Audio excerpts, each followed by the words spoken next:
even though it went against the convention of the Arabic tongue at that time. Do you think It went against the convention of their poetry and their prose. Yes. This came with an eloquent speech defying the convention. In a way, they were incapable of imitating something like that. Let me give you something that But we can now imitate. the question is you can't. It hasn't been and it cannot be. It cannot be. So this is an exact objective assessment of this linguistic miracle. I think from our linguistic differences, I'm not gonna get. I'm not gonna give you any details. Let me give you. You know these buildings, right? Yeah. They're made of bricks. Yeah. Yeah. Okay. Suppose now I bring a building and I say you cannot imitate the building that I'm going to bring. So I bring a building made of bricks, but every brick is totally detached from another brick. So you can act detached. Oh. So the bricks are there placed, one over the other, but there is not touching each other. You can actually see it, like go through your hands through it, and the whole structure is like this. Okay. Total building, but each brick is totally disconnected from another brick with anything, like floating in space. Yeah. Would you be able to imitate this building with your current technology? Hardly. You cannot.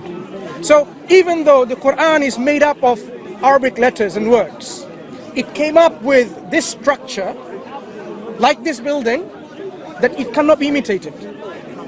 So I cannot, at least if you can understand the building structure, this is what the Quran comes. So we have objective studies done to demonstrate. So this defies what we call the natural principle of our world, the natural laws. We should be able to imitate it because it's a piece of literature. We have language with its own grammar. A miracle, you couldn't copy that miracle. Yeah. You couldn't. I'm assuming from your perspective, Kate. That building, I could copy. I could get the manual that you based to build that building. I could. At least if you can understand the building structure, this is what the Quran comes. So we have objective studies done to demonstrate. So this defies what we call the natural principle of our world, the natural laws. We should be able to imitate it because it's a piece of literature. We have language with its own grammar. A miracle, you couldn't copy that miracle. Yeah. You couldn't. I'm assuming from your perspective, Kate. That building, I could copy. I could get the manual that you based to build that building. I could do the same thing, and if it's not, if I do a step by step the same thing that you did, I have to have the same building at the end, unless the material is different. Yeah. Of course. But what is the material of the Quran? Exactly. Like, from the objectively talking, I guess there's paper, like. Quran is an oral book, so you have letters and words that makes up units of what you call sentences. So right now, I guess, how many Qurans are there in the world? Thousands, millions, right? Yeah, but this. No. I'm talking physically. But what we're talking about is not the physical structured book. Quran is a recital. It's a recited book, so I can recite the Quran from beginning. Not me personally, but hundreds of thousands of people can. They memorize the whole book, right? So when they recite the Quran from beginning to end, this Quran comes with structures, what we call surah or chapters. Yeah. They have their unique features, without going into details, because language is not your field, right? Yeah. So my simple point is this. If I told you, look, I am the master builder, okay? I made this building without bricks touching with each other. Yeah. You cannot copy this building. So you have to at least admit that I made this building for a purpose and I am the master builder. So you will say, okay, fine. Sorry. You observe it. It's impossible for you to make it. Say, okay, fine, I accept you. You are a very skilled builder. Yeah. I don't have the means to imitate this building. So I will I will submit that you are a skilled builder. The Quran says this Quran is from God.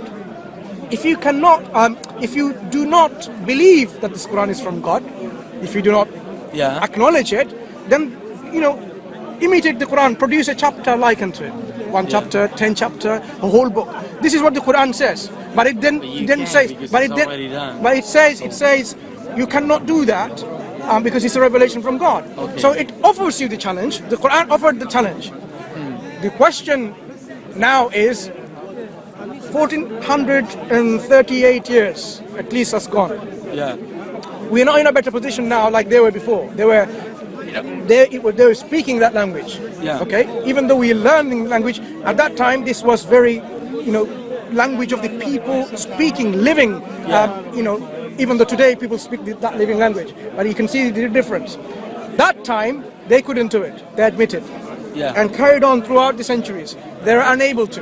So we are saying people have failed, and these studies will demonstrate how they have failed and why they have failed of any attempts they have done. Okay. Okay. So, for example, from my perspective, I think that same thing. Like, for example, in the Bible, if you tell someone, okay, do another chapter from the Bible, and he does it, and he does exactly the same style, using the words like grammatically, etc., than the Bible, people is gonna say no, you couldn't do it because like there's only one Bible, and because people knows the Bible, and they are gonna say that it is not just like the Bible because they already know the Bible. But the thing is, so you didn't understand what I mean by imitation of a style. Yeah. Style. But the thing is, style. Yeah. You have styles of poetry. Yeah. Okay. So you have in Arabic language. Yes. There are 16 types of Arabic poetry.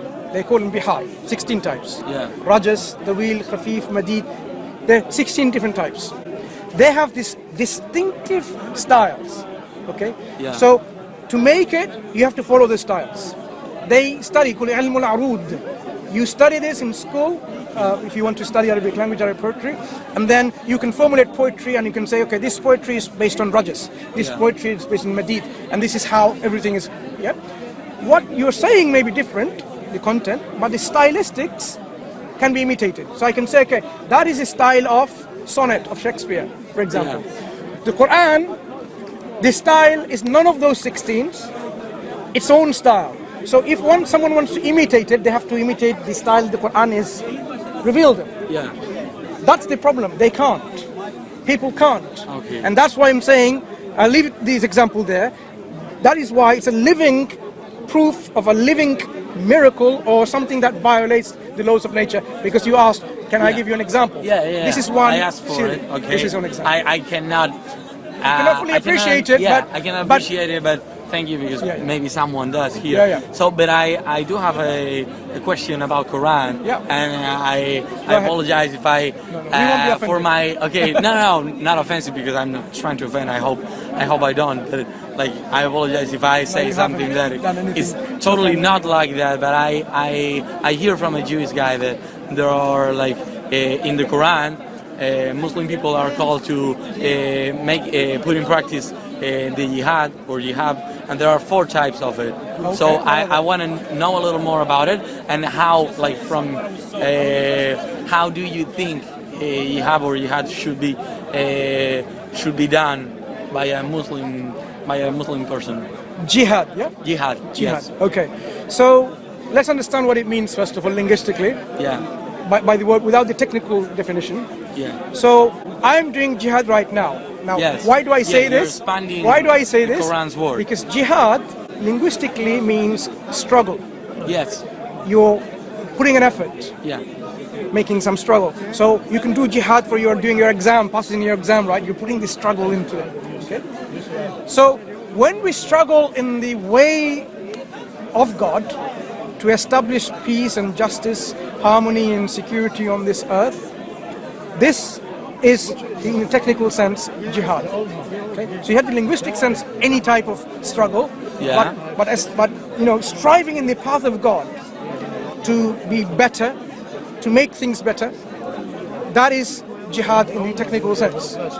So there are many ways you can do this. You can do jihad with your words, yes, with your hands, with your actions, with your actions.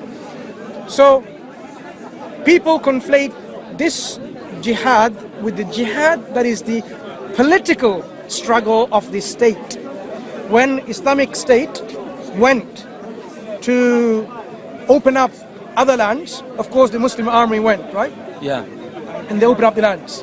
Some of them, they had to face the army of that country and there were fightings, war. Yeah. Okay. So people generally understand that jihad means this kind of fighting. Okay. That's only one aspect of it. Yeah. Okay. Now that aspect has nothing to do with forcing anyone the religion of Islam, because Islam and the political entity called the Islamic State is two different things. Yeah. As a political entity, that was the way and means to take Islam, the religion, to the people. Yeah. Because today we have the satellites and all these technologies where you can just receive information from your own home, right? Yeah. Because it is spread globally with these technologies. In the time that we are talking about, Islam you had to go to the had place. to go to the people. Yeah. Now, to go to the people, there were certain countries, like the Byzantines and others, I mean, they have, like even today, they have these borders, right? Political borders, where you cannot enter a state like this with whatever you want to do. They had this. Yes. So, and to take and say, look, I've come to tell you about Islam, a lot of countries would not allow that to happen, okay? Because the political autonomy people have. But if you want to really, if you really believe, like we Muslims really believe Islam is the ultimate guide for whole of humanity, it needs to reach the people. So how does it go to the people? Various ways. One of the ways is the Islamic army will go and tell the next land and the people there, the authorities, you know what? Accept the message that we are giving you, and they tell you what this message is. And that's it. If you enter and take the message, there's no fighting necessary whatsoever. Yes. Or, allow us to go into the land and people see Islam. They might not do that. Then they face the third option, which is, okay, because you have now become an obstacle from people receiving this message, they say, okay, you face our army. So that was the political struggle to make the religion of Islam to get to the people, not to enforce on them or force on them. Okay, so when it reached to the people, people had their choice whether they accepted it or not. Okay, so what we found in historical reality is this people saw it, and then they joined the same Muslim army to open up the second land, another land. This is the only time in history that I know of where the conquered people joined the conqueror to open up other lands. Elsewhere, with other civilizations where people are conquering, when the conquering people left, they say, now we are at least they're left. Yeah. But it wasn't like this. They joined to go there because they have understood what the truth is, and then to open up. Yeah. Certain countries didn't receive any Islamic Muslim armies, political influence whatsoever, like Indonesia or Malaysia, for sure Indonesia. It was Muslim traders, Muslim, Indonesia, they did trade and people saw their behavior. You are very good in your transaction, very honest, people of integrity, you don't give any less in measure. You give the good product. If it's anything bad or damage, you say this is damage, and you say, okay, that's why I have to take off the price. They were very moved by the character of the people, and they wanted to know what made you like that. What caused you this change? I mean, you seem to be a totally changed person. I mean, we are human beings like you, but there are certain traits that we haven't really shed from our behaviors. What is it that made you change like that? And say, this is Islam, we accept Islam, and this is what the message from God is, this, that we should behave with people in this nice, kind, generous, just way, and this is what we're doing as part of our surrendering to God. And they say, okay, tell us a bit more about it. I say, oh yeah, that's so, and then they became Muslims at large. In fact, whole country is majority What's the biggest Muslim country in the world? Which one? Indonesia. Indonesia, okay. In terms of the Muslim population, majority Muslims are Muslims, right? But so no Muslim army went there. That's the point I'm only making here.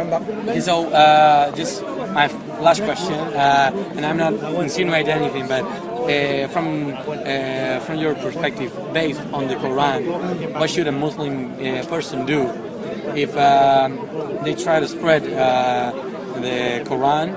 The Quran message, and people just don't accept it. Like, have you done your part once you talk about it, or is there still something that, or you have to fight not physically, Very but good fight question. until someone accepts it? Like, Very for example, timely and very good question. You try to, like, you talk to me about Quran. So have you done your part about spreading Quran, or you have to still pushing until I accept it?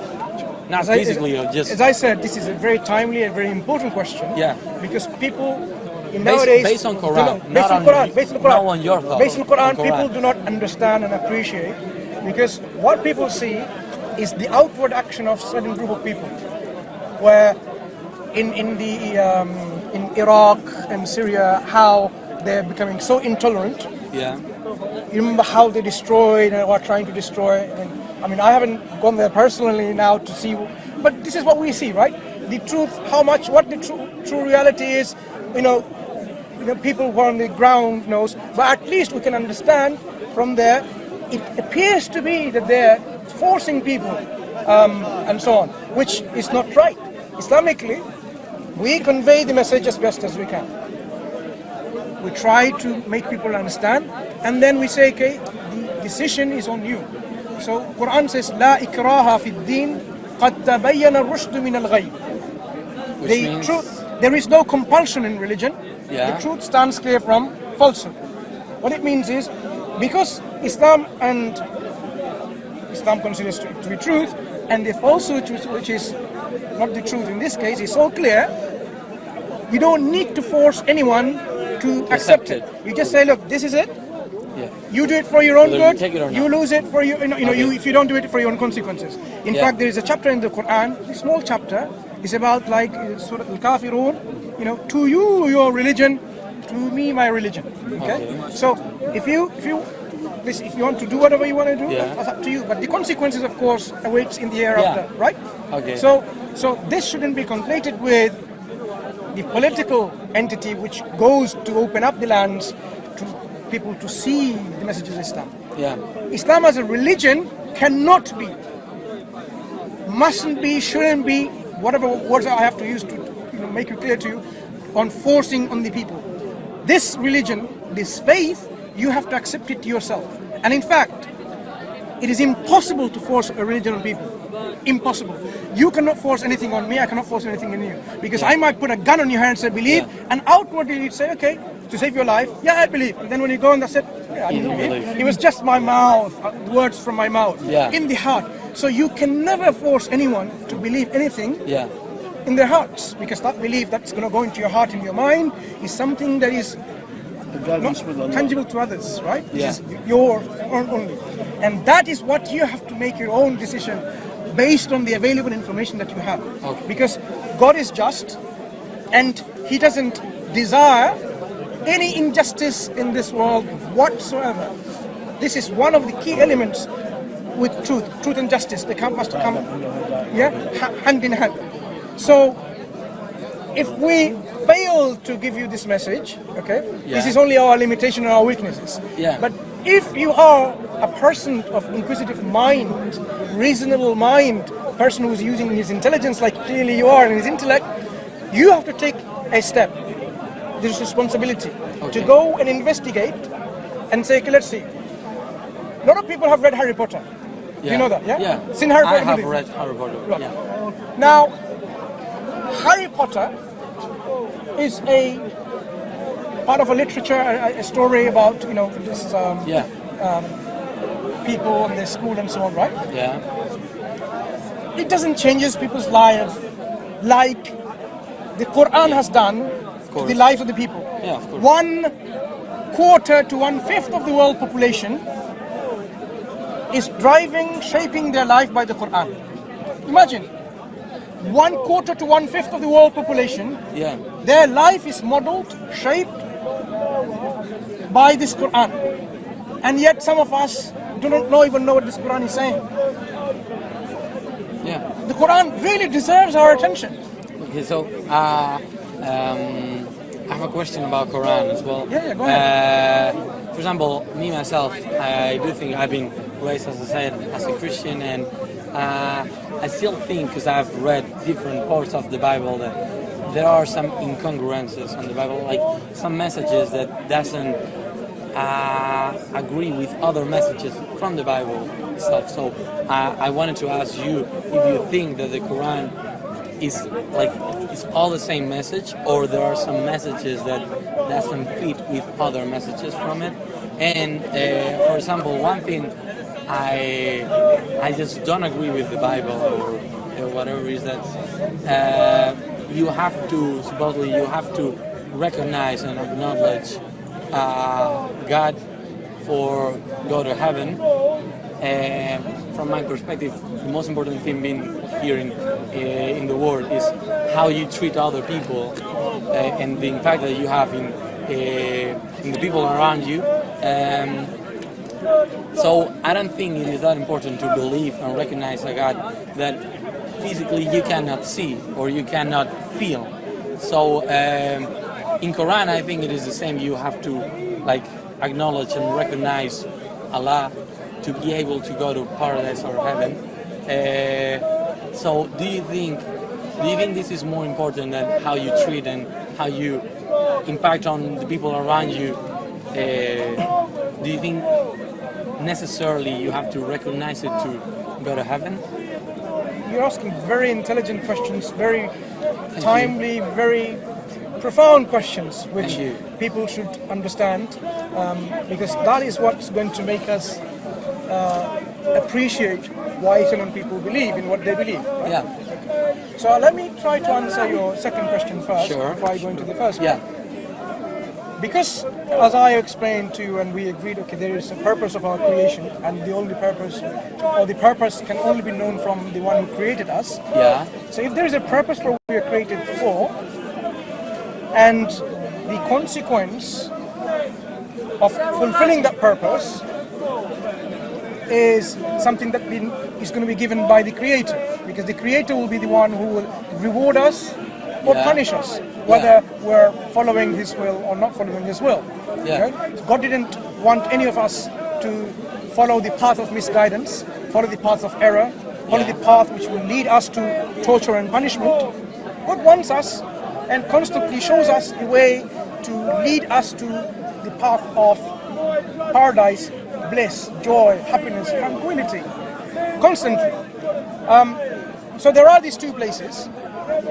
If you say, for example, someone doesn't need to be following this God's laws or His commands and obligations, so who is going to reward you or punish you in the hereafter? Because the punishment and the reward comes from the one who created you, because He is the master, owner of the day of judgment. This is what the Quran says. He is the owner and master of the day of judgment. Yeah. And then the judgment, after the judgment will be done, you will be going to two of these places, either of these two places. So the reward or the punishment comes from the one who created us, who gave us the purpose. If you work for a company, and the company has certain rules and regulations, certain objectives, certain mission, that this is what you're supposed to do. Yeah. Right. So suppose you acknowledge that I work for this company, sign the contract. Okay, I do acknowledge you as my manager, my boss, whatever, and then you start doing things, not fulfilling those mission statements of your company, the obligations that you're supposed to do, the work that you're supposed to do, but doing something else. Like, for example, your company was about doing something, like say in sales, cars, right? Yeah. Instead, you go and clean people's swimming pools, the dirt and so on. So good thing, you know, you're making swimming pools clear and so on. You're cleaning the streets. Everything that you do is good, right? Yeah. But that is not the purpose that you are commissioned to do. To be doing, yeah? yes. So you shouldn't expect at the end of your month, if you're getting monthly wages, to be paid, because you are not doing the work that you're supposed to do. Yeah. So if the Creator created us for a purpose, you're serving someone else. If the Creator created us for a purpose, and we serve something else other than our purpose, then of course we haven't been fulfilling our purpose, and we shouldn't expect any reward in the hereafter. In fact, if we haven't fulfilled the purpose, that means the other consequence of not fulfilling it awaits us. Okay? Yeah. That is why it is important to understand the obligation that we have with our Creator, Okay. what we are supposed to do, and how we are supposed to do Really it. good example. Yeah. The prophets and messengers, that's why they are raised to demonstrate to us that these obligations, you are capable of doing it. If God sent angels on this earth and says, you're supposed to fast, you're supposed to pray, you this and that, you will say, you're angels, you don't do any of that. You know, human, it's so difficult, you know. But God made these prophets and messengers from human beings who lives and eats and drinks and sleeps and get tired. They showed us that it is possible. So we cannot have an excuse saying, oh, I can't do it. Okay? Because they have demonstrated through their lives. That's the second part to your question, right? Yes. Going to the first question is Yes. very, very important, and I thank you for even bringing this up. Any message which claims to be from God, it has to be pristine, clear, unadulterated. It has to be free from any errors and free from any, corruption has taken place. Otherwise, what are you following? It might be something totally different to what God has said. Okay? Yeah. We believe, as God sent or raised up guides as prophets and messengers, He gave them the message. People followed. Some people didn't, and there are a group of people within these human communities and tribes and nations. They, from their own desires, wanted to change it Yeah. because they didn't like it, and they don't like others to also follow it. One board. Yeah. Yeah. They wanted to change it. To give you an example from today, right? So you will appreciate it. If now this country wants to ban smoking and alcohol from tomorrow, Yeah. do you think they can do it from tomorrow? No alcohol, no smoking. They can sign the law, but it's not gonna happen. It's not going to happen. You know why it's not going to happen? There will be people uprising and saying, no, you can't do that. Yeah. Okay? It'll be very, very difficult for them because it goes against the interest of various people. Okay? The government knows smoking causes cancer, lung cancer and alcohol. They try to stop it, but still they allow cigarette being sold. They may put a heavier tax on it to curb the people or limit the people from buying it, increase the price. They might put a label there, smoking causes cancer, but they can't totally stop it because they're some kind of under, restriction from the interest of the people. Yeah. Right?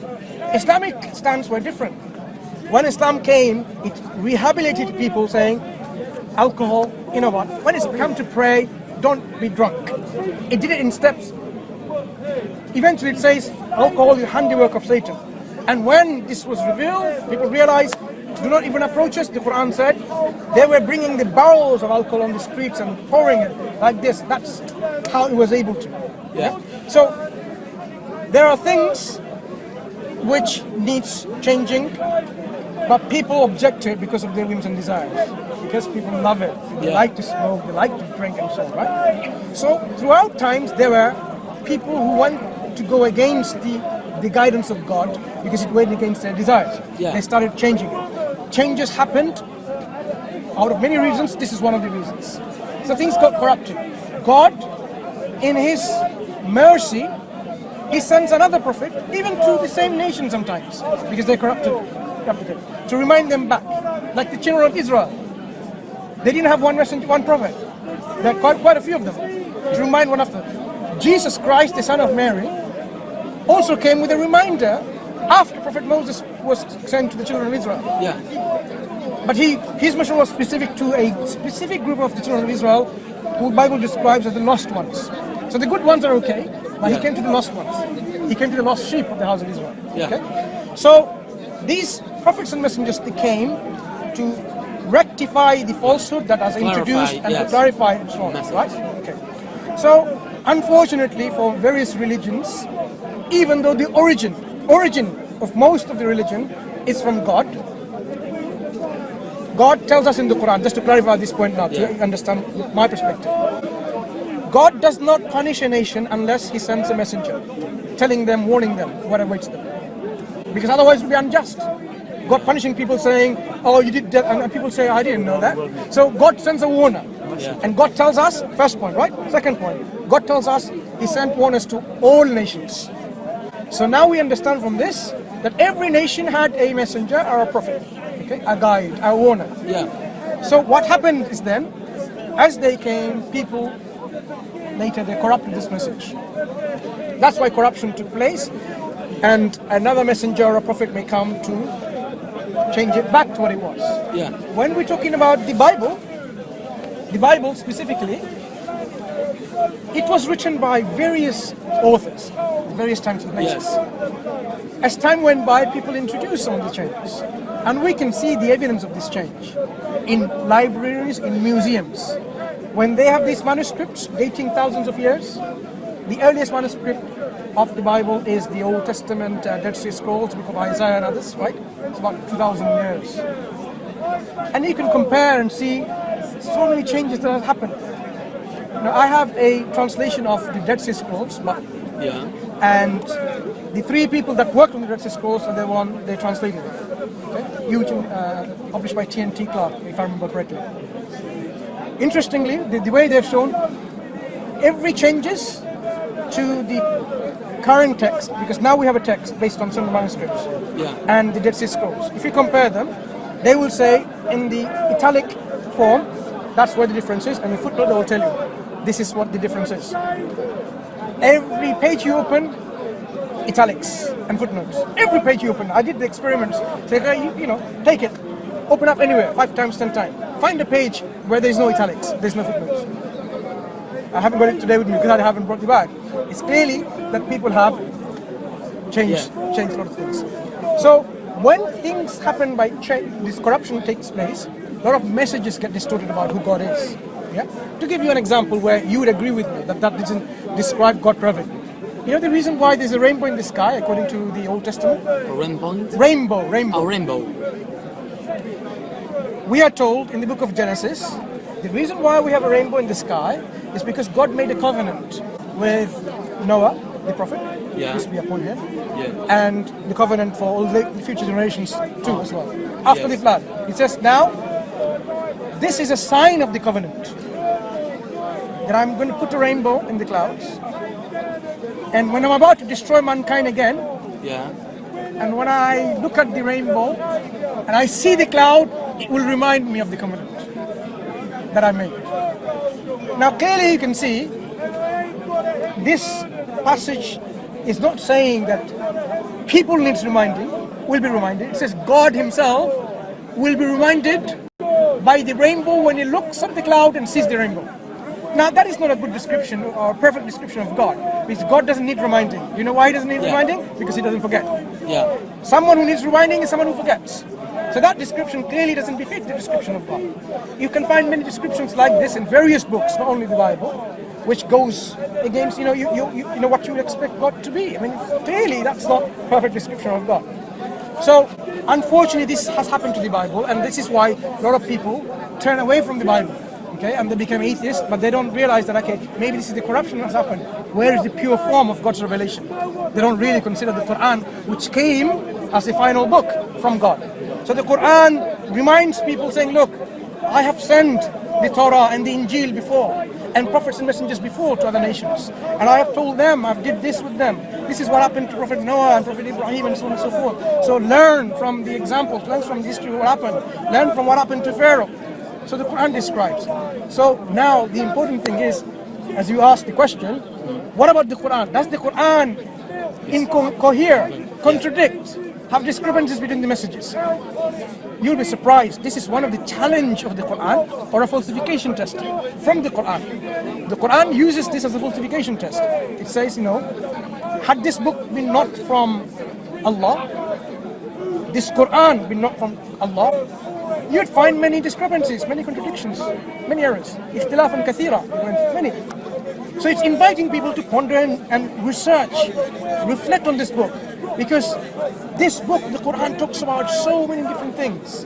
From astrophysics to biology, from economics to from history, from you name it, all aspects of our life.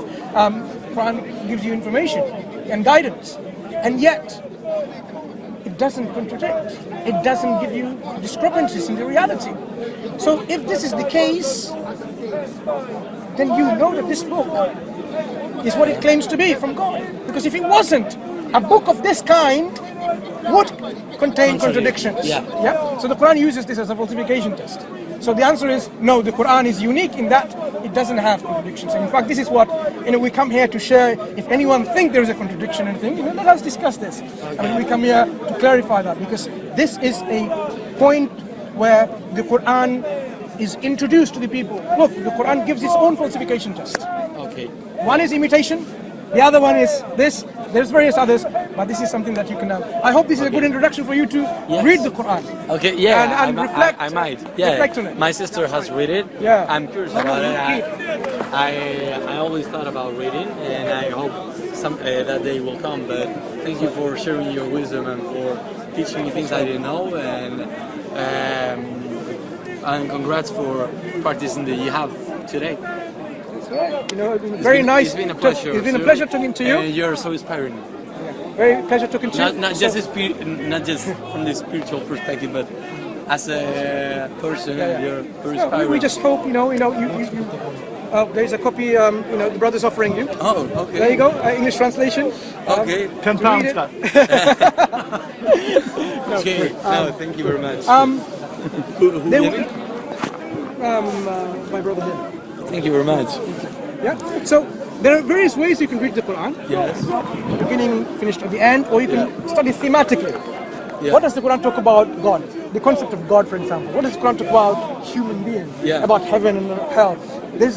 You can choose the way you like. Yeah. And then look at this. If you study the concept of God, you'll say, yeah, I agree with that. Yeah. I appreciate this is what God should be and God is. So this is what we are saying. The Quran describes God perfectly, describes reality as it is, and it invites people to be good and to be just, so that you strive better in this life, and by fulfilling the purpose in the hereafter awaits you the eternal bliss, joy, and happiness. Okay. What's your name? Wish you the best. Javi. Nice Javi talking to you. from Take care. Spain. My name is Mansoor. Mansoor. Where are you from? I'm from Bangladesh. Bangladesh. Okay. Okay, we're from all over the places. Yeah. If you look everyone's. Yeah. Okay. Islam is not limited to Arabia, I know. Okay, I hope I'll take see care. you guys around. Yeah, sure. Maybe next Sunday. Sure. You take It's been care. a pleasure. You too. Have a good day.